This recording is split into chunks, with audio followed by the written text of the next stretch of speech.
etiquette and get started. Welcome everyone to the next session, the District 71 Excellence in Leadership series. My name is Nick Collins and I'm your Zoom master for the day. Before I start, I'd just like to run through some basic Zoom etiquette. So can you please ensure that you have muted your microphones if you're not speaking, so as to eliminate any background noise and distractions. Please turn your videos on. It helps create a more engaging and connected meeting, but we understand if you're unable to do so. We are recording today's session. Our chat function will remain on for any messages which are relevant to the webinar, and our chat monitor today is James Finnegan. So if you have any questions for relating to the webinar, please send them to him directly. To enhance your meeting experience, please use Speaker View, and if you get disconnected, just rejoin the meeting and we'll welcome you back in. If you have any technical issues, please message me in the chat. I would like to hand over to this evening's host, James Finnegan. Thank you very much, Zoom Master Nick. Hello, good evening, and welcome to you all to this, the latest of our Excellence in Leadership series. This was an initiative set up around about 5 years ago by Elizabeth Jordan when she was District Director and PQD, to bring thought leaders to see people bring new thinking and new ideas to encourage us to think a little bit beyond our current station. I am delighted to welcome Abhishi Joshi here, but before we get to Abhishi, I'm going to hand you across to another one of Elizabeth's initiatives, Poet in Residence, Christina Hessian. Christina, over to you. Thank you very much, ladies and gentlemen. My poem for May is called The Prompter, and it is about my father when he was in a local drama group when I was only a kid, and I was his rehearsal partner, so to speak. And it's one of those drama groups where men played women's roles, you know, the type I'm talking about. So it's called The Prompter. He was always a postman called Dinny, in a scratchy, serge, shiny button suit, an Oxford cap lined with snotty avocado, delivering the village's 1 o'clock news to a headscarved housefrau with the 5 o'clock shadow. Cochlear cocked for the prompt from his 10 years old understudy in flares and Fair Isle in the front row, who knew even then she would not be typecast.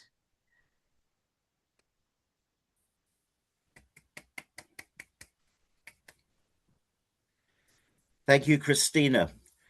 Anybody who identifies with that poem can contact Christina directly for counselling or any other advice that you feel you need.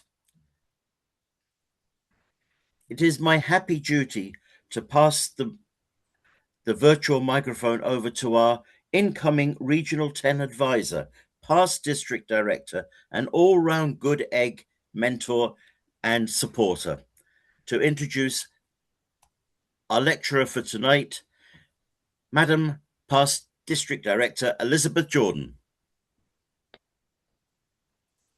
Thank you very much, DTM James, for that generous introduction. I have known of Abhishi for a long time. I've followed him around the world, giving presentations. I've seen him in his quest to be an international director, and I know of him. And when I heard him speak, I thought that is exactly the sort of person we would like to see in District 71, a thought leader on a subject of very much interest at the moment. So Abhishi is a technology leader at, is it NVIDIA? You have to pronounce it. NVIDIA, that's correct. NVIDIA, excellent, okay. And also an experienced speaker who enjoys helping people understand complex ideas through clear and engaging communication. And certainly when it comes to AI, we need clarity, and we need someone who's got the expertise and experience to help us experience that. So he's got over a decade of experience of leading large-scale technology projects in artificial intelligence and advanced computing systems, i.e., he brings deep insight into how emerging technologies are shaping the future of work and leadership. And tonight, all our ears are you're keenly listening for the leadership angle, because that's what we are all about. He's a distinguished Toastmaster and a past district director, having and in that role having led thousands of Toastmasters across multiple clubs and leadership initiatives. He's delivered hundreds of speeches and workshops on AI, leadership, and personal growth. And he's passionate about empowering others through communication and technology. And tonight we're delighted he's here with us to enlighten us. So let's give him a really warm District 71 welcome, Abhishi Joshi, on AI and leadership. Thank you so much, Elizabeth. 3 years ago, AI researchers developed a system, an AI system, which would look at the CT scans and look for lung cancer. Over the period of time, the AI system got more and more accurate.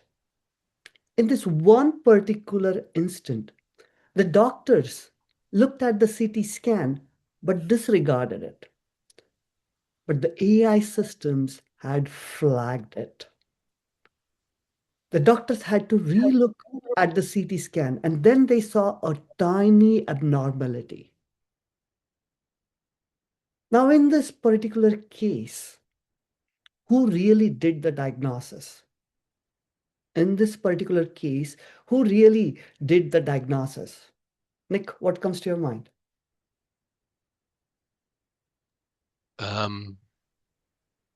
The computer. The computer. Teresa, what about you? I think it's a combination. It's a combination. James, anything from you, sir?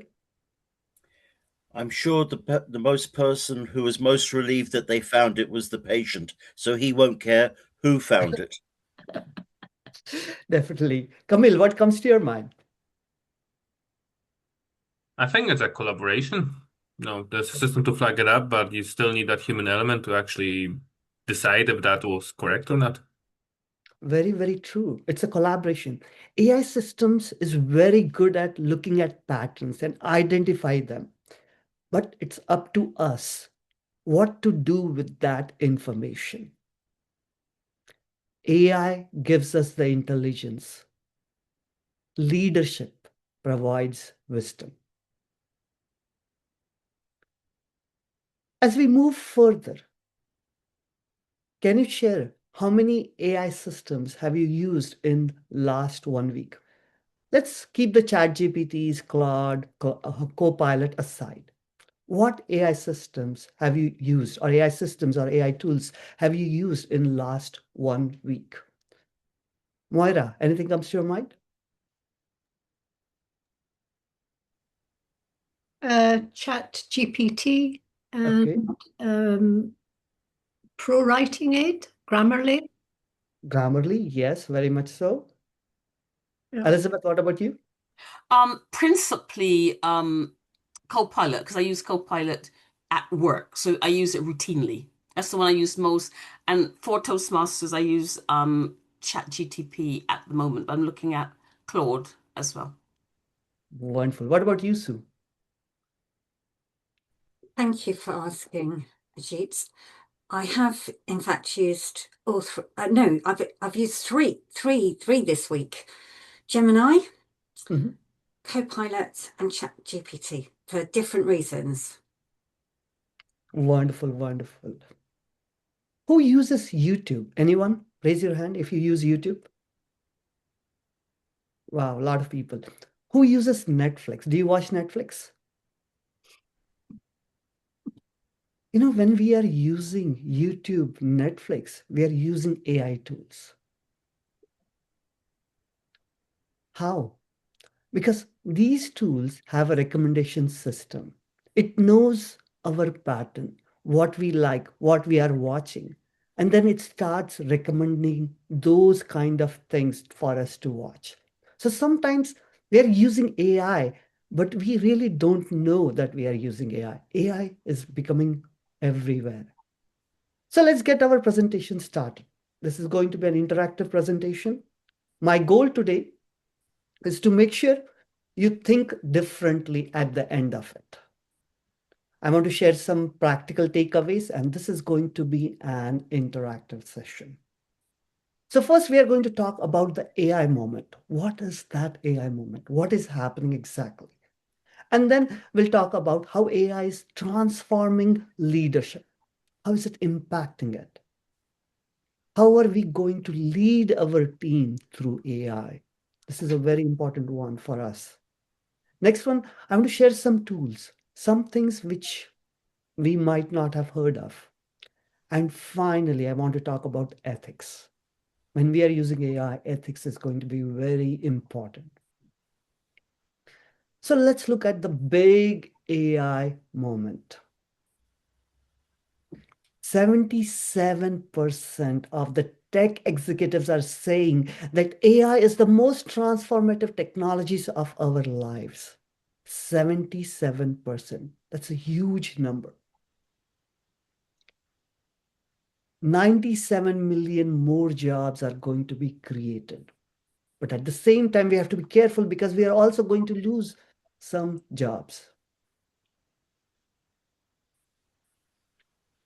AI is going to augment our productivity by 40%. AI is going to augment our productivity by 40%. And finally, AI is going to speed up our decision making by 10 times. By 10 times. So that's the scale of change which we are looking at. Now let's look at what is the reality and what is the myth. AI is going to replace all leaders. What is the reality? Anyone? Daniel? Yeah, go ahead. It's only going to replace those who do not learn how to use it. Very, very true. AI is going to replace leaders who are not going to use it. But at the same time, those leaders who are going to use AI will make them very effective. So that's something which we need to keep in mind. Another one, you need to be technical to use AI. You need to be technical to use AI. What is the reality? I would say that you need to be technical to use AI to its most potential, but you don't need to be technical to use it. Very, very true, Stephen. Anyone else? I think it augments our technicalities. You don't need to be technical, but it helps to improve our technical skills. That's what I understand being an engineer. Very good, Amit. Daniel, anything comes to your mind? I think as the technology evolves, the human is more of a supervisor and guide for the technology rather than the other way around. Yes, supervisor and guide. I really like that. Sue, anything comes to your mind?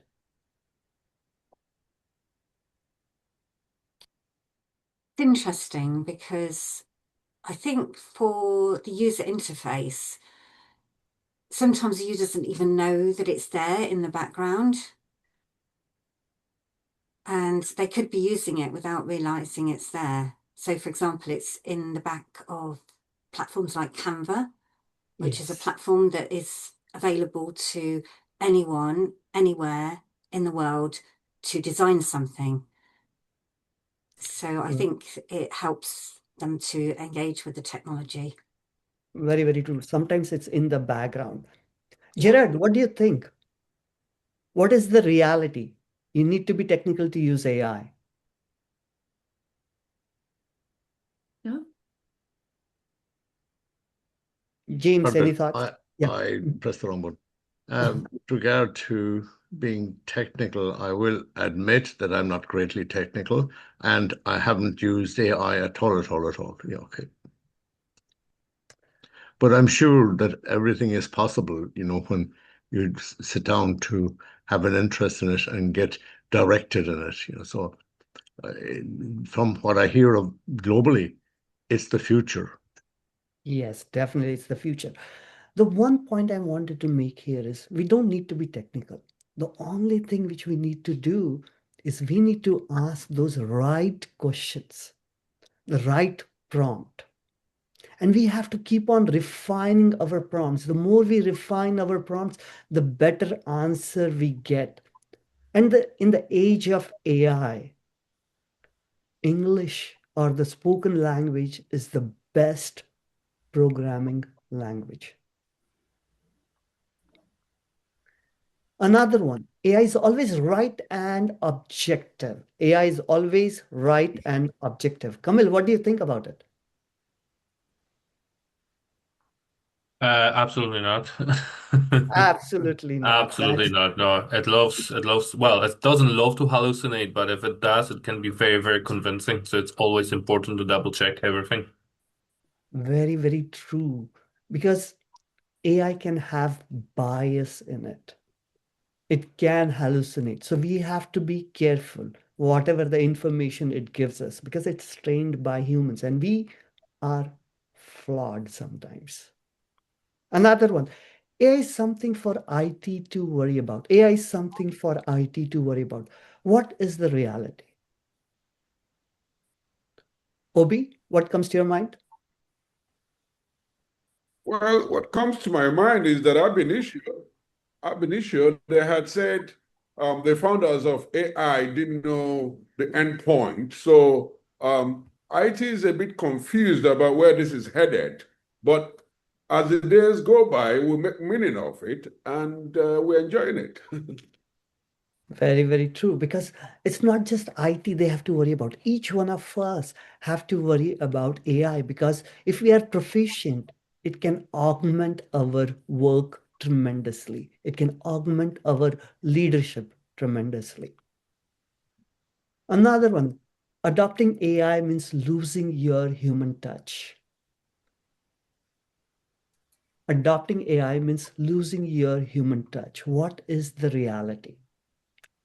Patricia, what comes to your mind? I don't understand enough about it. That's why I'm going to try to learn tonight. Definitely, definitely. Camille, what do you think?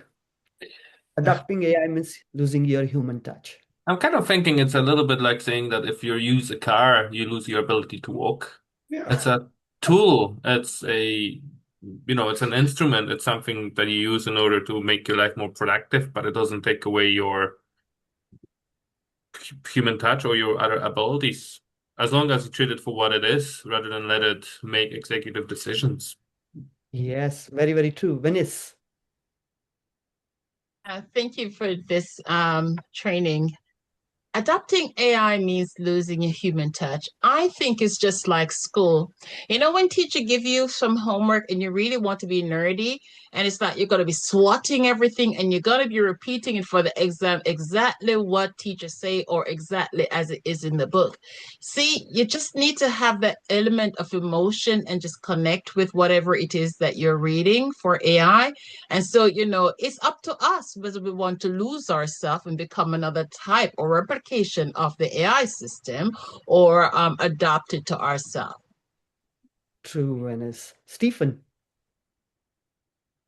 I might be taking this one slightly out of context, Mhm. but if there is one place where I think AI is detrimental would be in customer support when you have to fight it to get to a human when you know that the system is not going to have the answer to your question.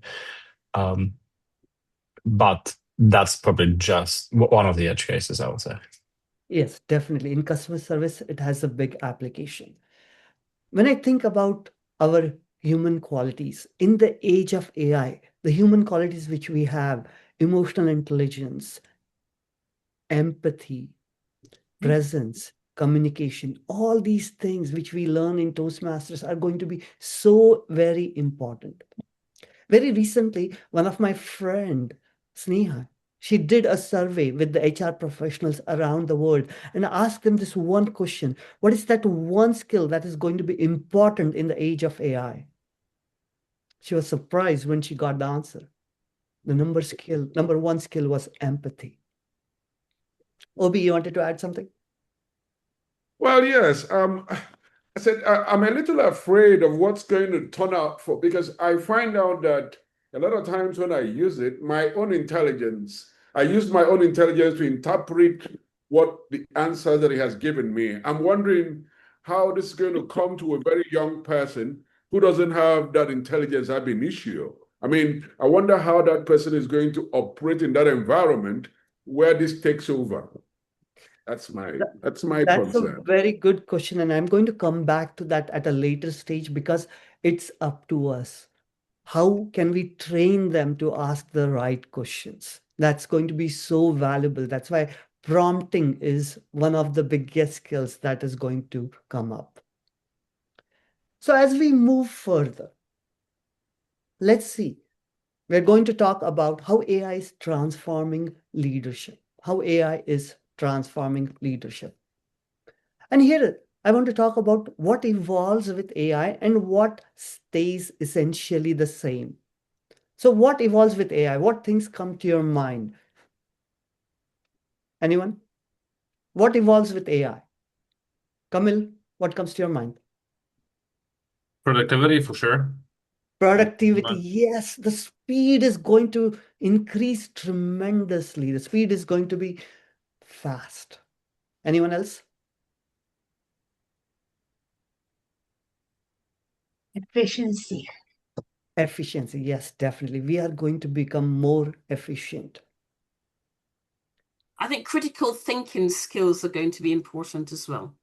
Yes, critical thing, they cannot be replaced. Our human skills are going to be still more valuable in the age of AI.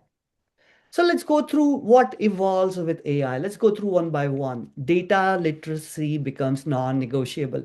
Initially, data analysis was the job of data analysts. But now each one of us can do that because we have the power of AI. We can use that to our advantage.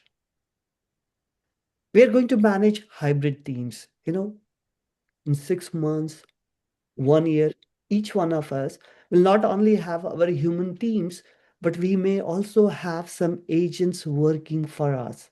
So when we have these hybrid teams, it's going to be interesting how we manage them. And for managing them, our integrity, one of the skills which we learn in Toastmasters, is going to be so valuable. We have to learn continuously. Those days are over when you just learn once and you apply forever. The reality is we have to keep up with things as things are changing. And finally, transparency is going to be very important because we are going to have diverse teams, different tools, different processes. Integrity will become very important. Let's see what essentially remains the same. Any ideas what essentially remains the same?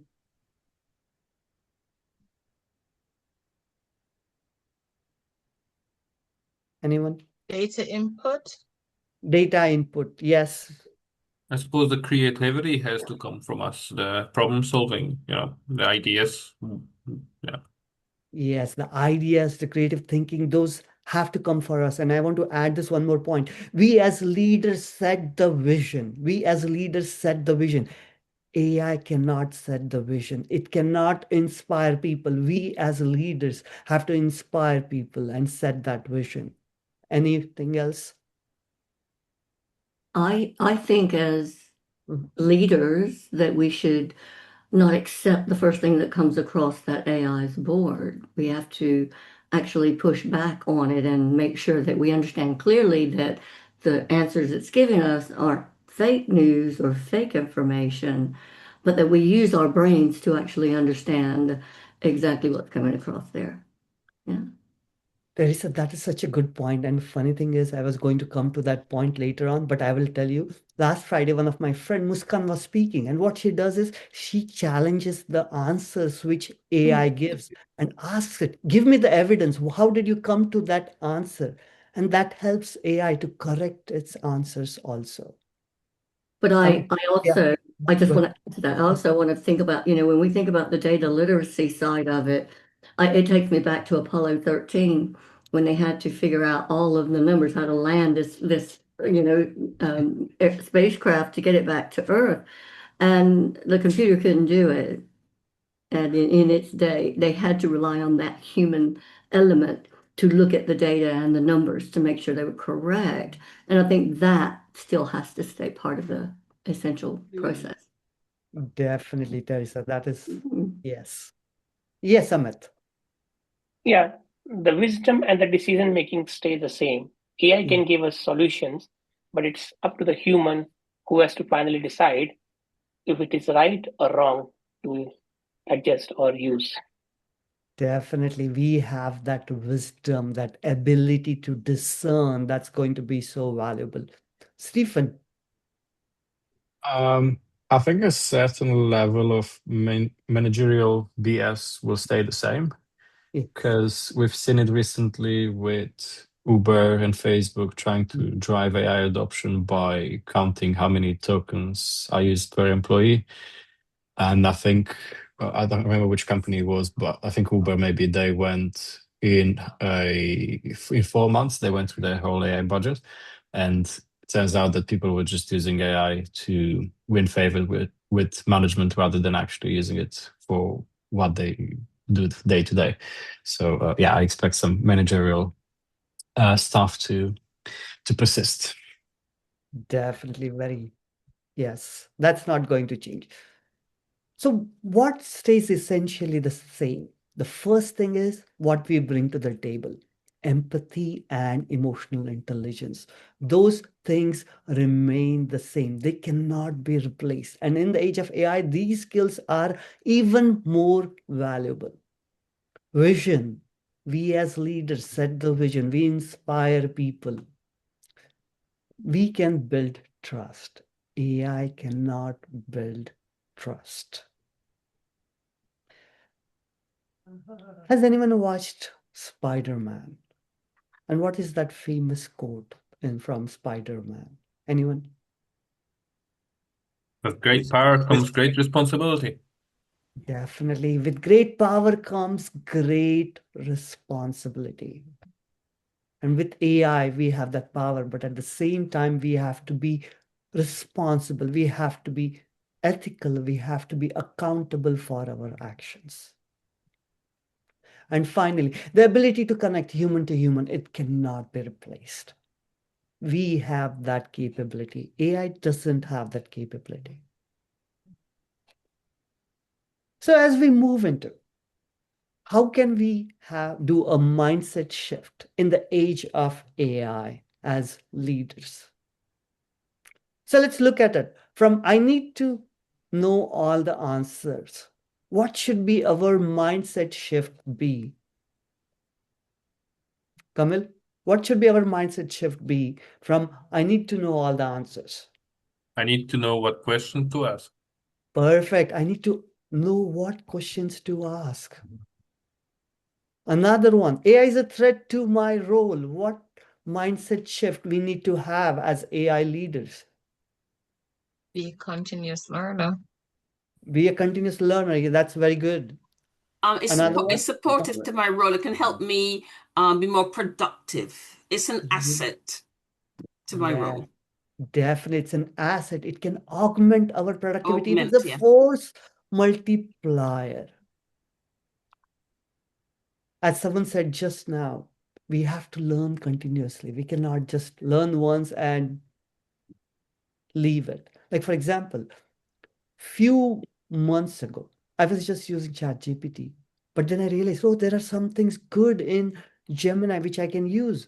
And then I realized, oh my God, Claude is even better. And then there are so many different applications. Like Granola is one of the tools which we can apply. And those tools are very, very helpful. Data analysis is for analysts. Those days are gone. We have the power of AI. We can use it to do the data analysis ourselves. So as we move further, leading our team through AI, what are they feeling about AI? Let's try to go deeper into it. We need to understand those feelings because if we understand those feelings, then we can do something to help them. So what your team really feels about AI? Anyone? I think a part of the problem is that a lot of the teams might feel threatened. Yes. There are few people who might feel threatened that AI is going to take my job. There is that fear. When someone has that kind of a fear, what should we do as leaders? What is that first step we should do? Any ideas? I think we should build trust. Yes, we should build trust. That's very good. Anything else? Anyone? I think clear communication and sharing of the vision of reassuring that, this is a new technology, we're going to learn it, it's going to help us. Yes. Reassurance is very, very valuable. Any other things? I think along with reassurance has to come also that you will be helped, you will be trained, we will all be working on this together. I've seen that approach taking place and it's working well because, as Camille said, we've got the vision, we know what AI is going to do, we're going to get the help, and we're all in this together. We're moving forward together. We're all in this together. That's very valuable. Anything else? Those are all good answers. The one thing I will add is, change is the only constant, and AI is a big change, so we have to manage it appropriately. And that means what everybody has said, be a continuous learner, making sure our teams are supported and developed and educated. Yeah. Yes. Change is the only constant. And as leaders, we have to manage change. So when someone has that fear, one of the things we can do is acknowledge their feelings. Because if we can acknowledge their feelings, then we can take that next step further to train them, to really show how to do things. Let's go to the next one, confusion. Because there's so much of AI around. What do we do when someone is confused? What can we do?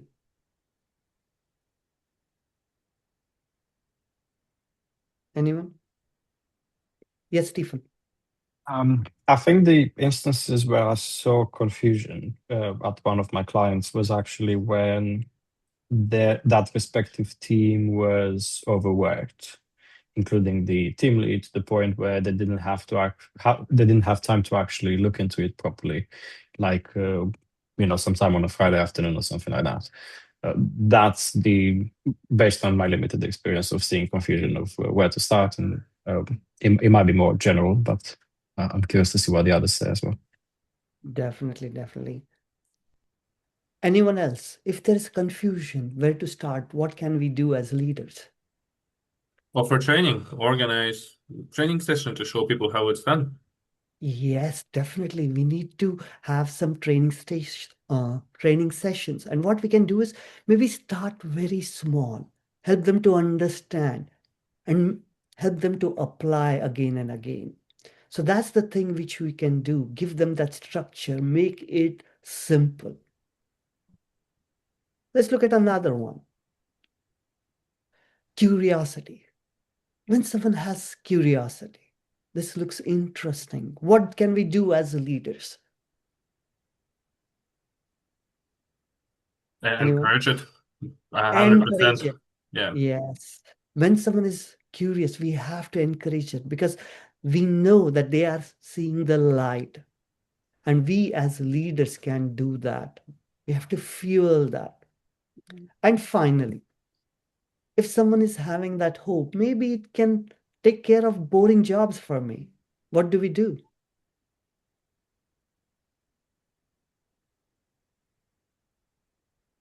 Anyone?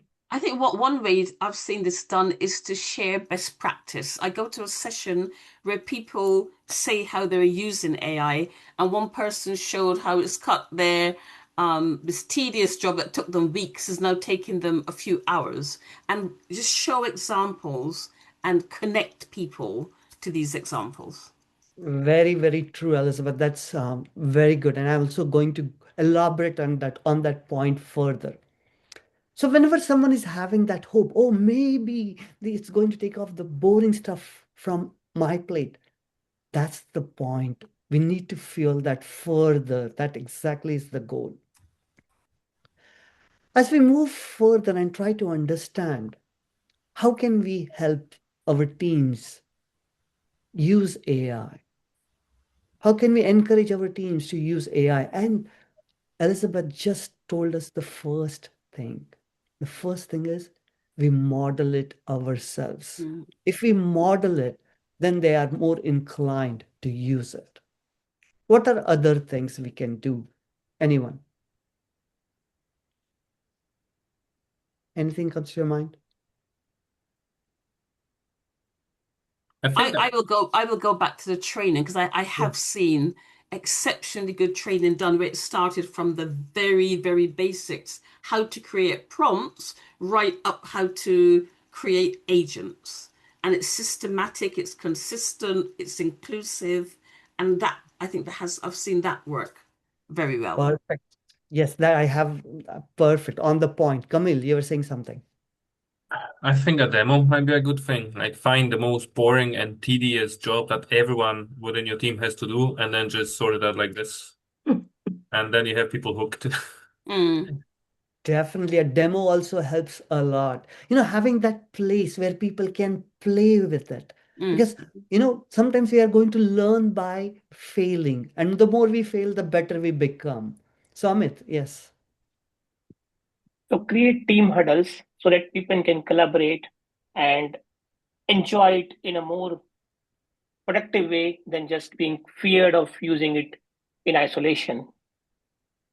Definitely, we need to create those hurdles. We have to name the place and maybe have those meetings very regularly. One more point I want to touch on. It will come soon, but let's go through each of the points.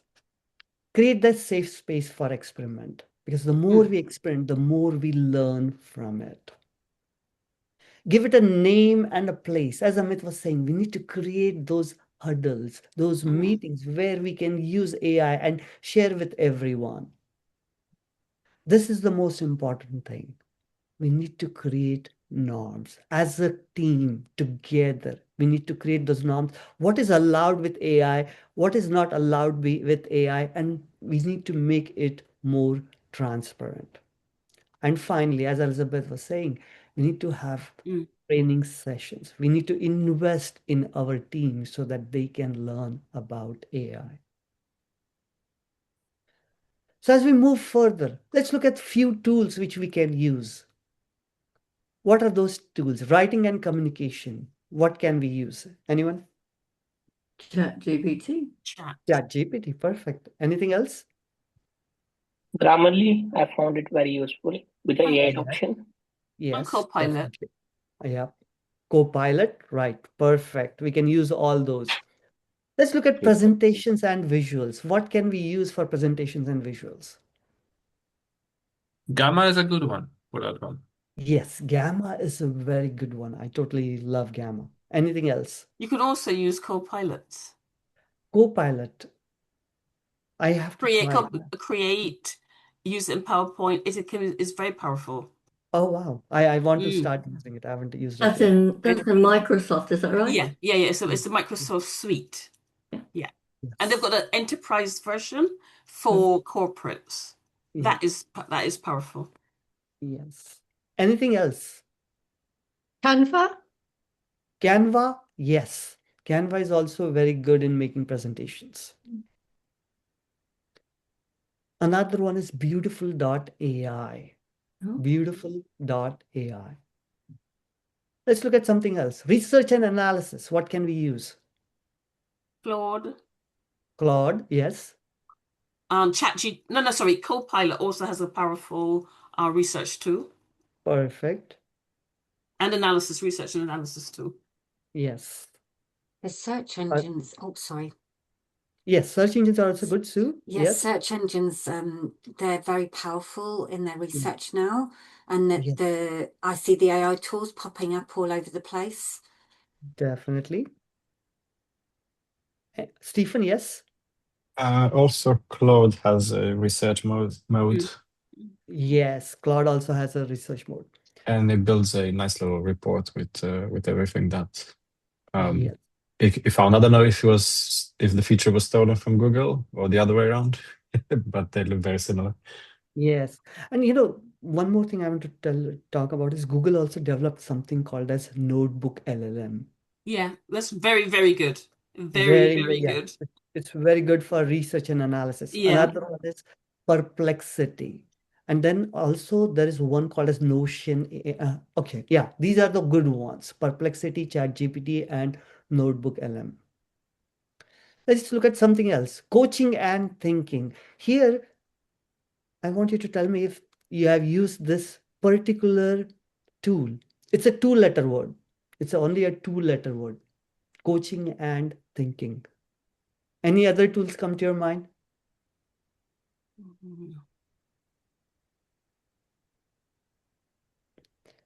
I'm to share this tool with you.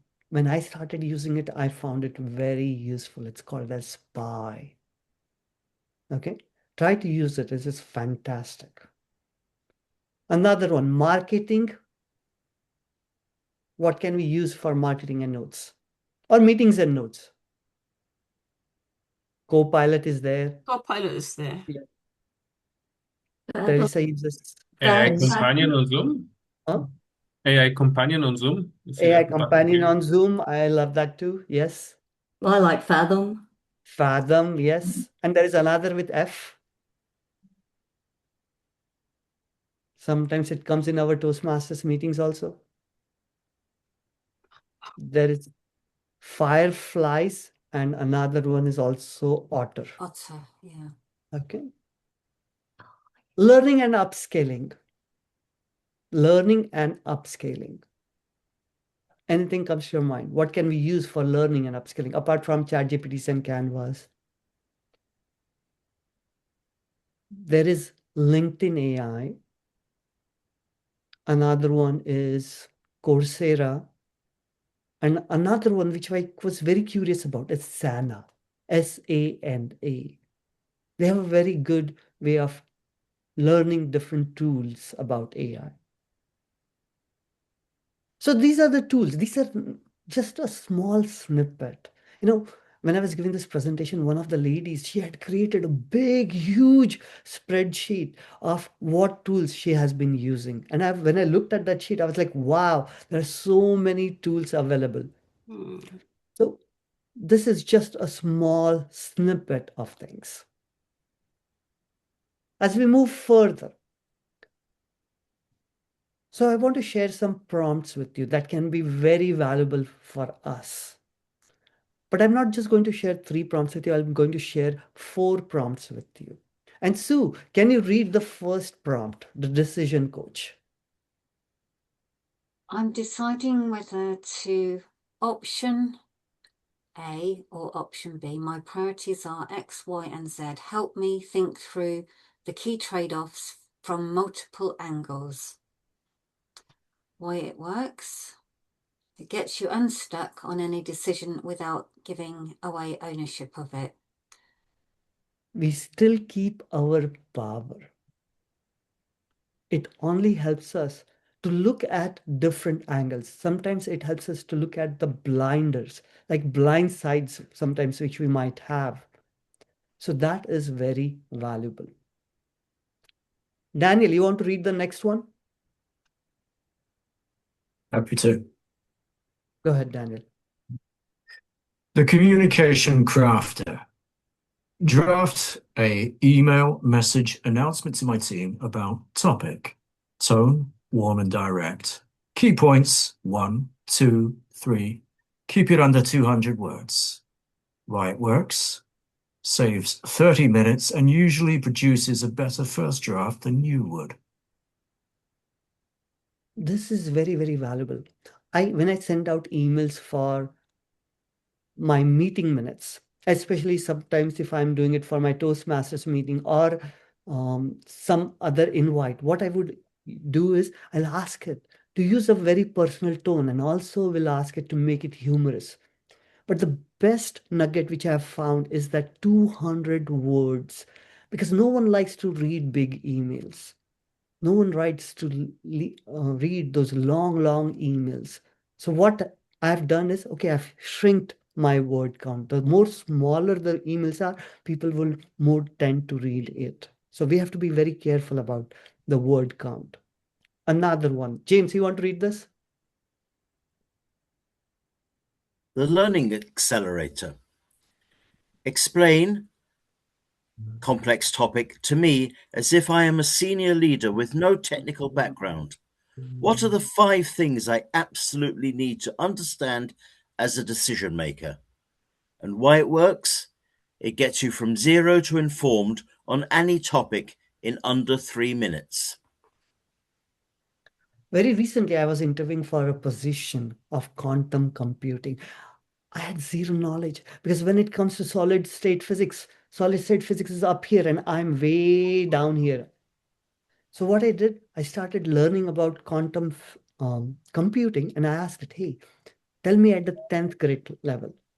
Once I was able to grasp that, I went to the next 11th grade.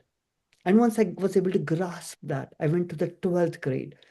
This way I did like freshman, sophomore, junior, and senior. I went through 7 layers before the mathematics kicked in. So that one was very, very powerful for me. Another prompt which I learned from one of the CEOs is that they never take the answer as it is. What Teresa was saying, don't take the answer as it is, make it better. And one of the prompts said, can you share 3 ways that you can make this answer better? Give me 3 ways that you can make this answer better. So don't take things at face value. So all these prompts can be very valuable for us.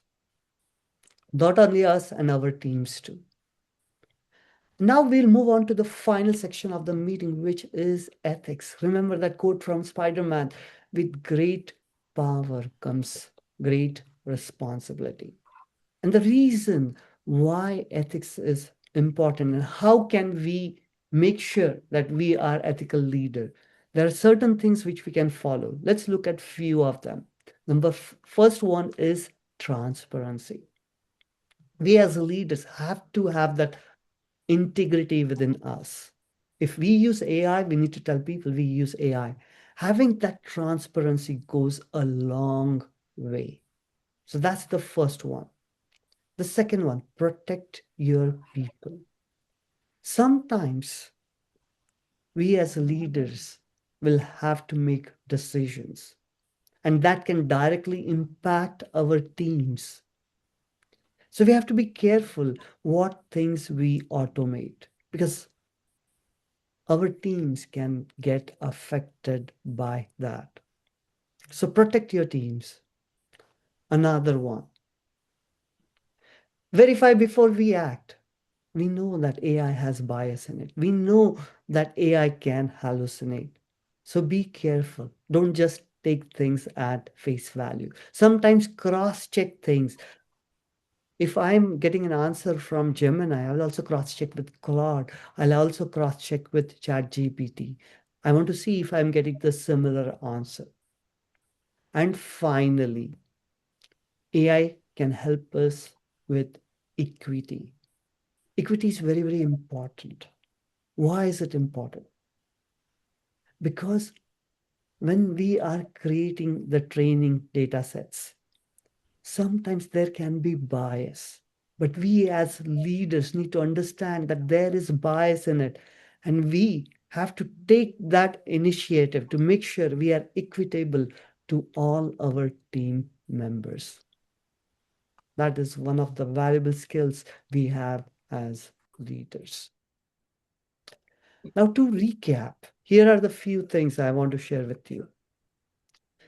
AI is not going to replace leaders, but it is going to point out people who are not using AI because people who are using AI or the leaders who are using AI, their skills will get augmented. It will act as a force multiplier. The skills which we learn in Toastmasters are going to be even more valuable in the age of AI. Communication, presence, empathy, these are going to be more important in the age of AI. It can be overwhelming. There are a lot of tools available, but start small. Create that structure. Once you create that structure, it can help them to adopt it. Small, daily is very important because when we build that consistency, it creates momentum. Your team is watching you, so make sure you are an ethical leader. Follow that value of integrity. That is very, very important. We need to be transparent. And leading in the age of AI is still about human qualities. Those cannot be replaced. It's still about people. Tools can only enhance things.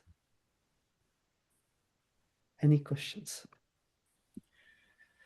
Wow. Thank you very much, Abhishi. That was fascinating. I don't know where that time has gone to. But we have a couple of questions in the chat. We might just take the first one, which you actually touched on gently in that last slide. We're keen to know how AI can help Toastmasters become more productive. Yes, AI can help us become more productive. Like, for example, if I'm thinking about I'm a VP PR, one thing I can create those flyers for our club meetings very fast. It doesn't take so much time. I just have to give them the precise right prompts. Okay, because if I get those right prompts, then it creates the flyer in Toastmasters branding. Not only that, it helps me in communication also because I always create a database of people who have come to my meetings. And before the meeting, like 6 hours before the meeting, I will send out an email and AI can help me with that email. Another one is AI can help me with enhancing my creative ideas. If I have some ideas, I will always bounce off with AI, and sometimes it gives me an even better idea. So the collaboration really enhances those skills. One thing I would not do is write a speech with AI because whenever I'm speaking, I want to use my own language. If I use someone else's language, it's very hard for me to memorize and I don't come across as authentic as I would like to be. That was wonderful, Abhishi, and I'm sure we have a whole pile of questions that we could keep going with you. As you know, that this meeting has been recorded, so all the information will be back up on our District 71 YouTube channel and website and wherever. May I thank you and hand over to past District Director Elizabeth Jordan to propose the vote of thanks. Or is Sue doing that? Sue, DTM Sue, Sue propose a vote of thanks. Thank you very much indeed. Sue, over to you, Sue. Thank you, DTM James Finnegan and host of tonight's meeting. On behalf of District 71, it is my absolute privilege to propose the vote of thanks for tonight's leadership in the age of AI.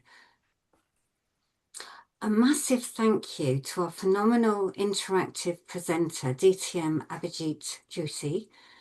Abhijit, tonight you didn't just speak about the future, you handed us the roadmap to navigate it.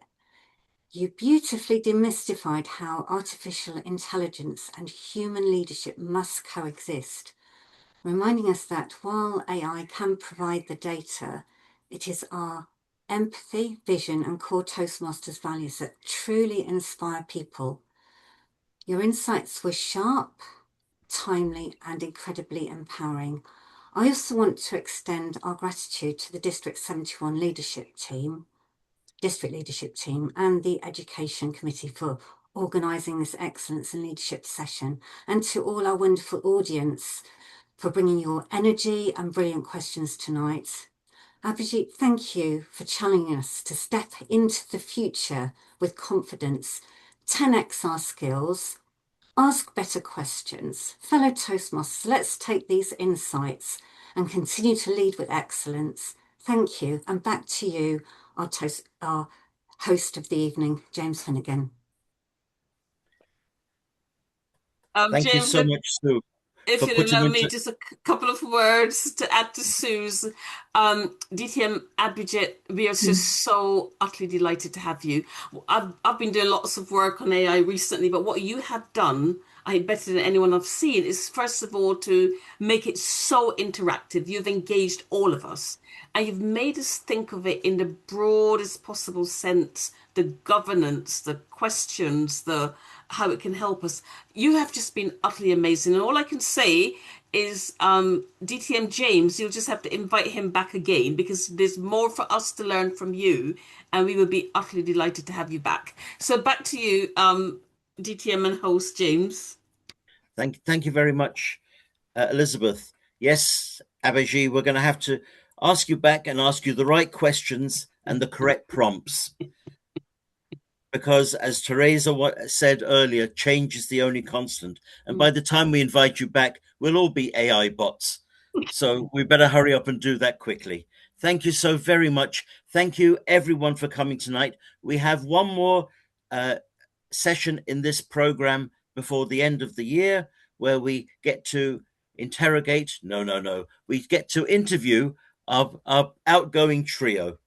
So I hope you'll join us for that. But once again, please show appreciation for an absolutely wonderful talk tonight by Abhishi Joshi. Mm-hmm.